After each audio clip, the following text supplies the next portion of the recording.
எந்த டிஷ் செஞ்சு முடிச்சாலும் இங்க யார பாப்பீங்க? தேடுவேன். யார் யாரு தேடுவீங்க? நீங்க கேட்கவே அதான் யார் தேடுவீங்க? எங்க வீட்டுக்காரர்.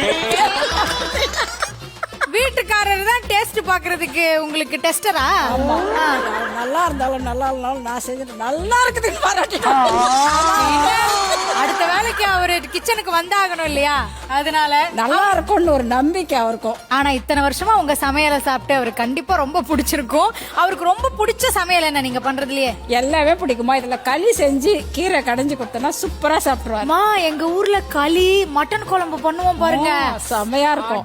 நீங்க அடுத்த தடவை வரீங்க, நம்ம களி கீரை களி மட்டன் குழம்பு, கருவாட்டு குழம்பு களி செய்யலாம், களி கீரை செய்யலாம், களி குழம்பு மட்டன் குழம்பு செய்யலாம். சூப்பரா இருக்கும். சூப்பர். ஒரு காலையில ஒரு உருண்டை இவ்வளவு பெருசு சாப்பிட்டோம்னா ஃபுல்லா மதியம் எல்லாம் பசியே இருக்காது. நாங்க ராகி களி சாப்பாட்டு களி எல்லாமே இன்னைக்கு களி பண்றோம், அடுத்து கதகளி ஆடுறோம். ஓகே வாங்க சாப்பிடுவோமா? ஆனா உங்களுக்கு கொடுக்க மாட்டேன், பரவாயில்லையா? எனக்கு தேவையில்லை.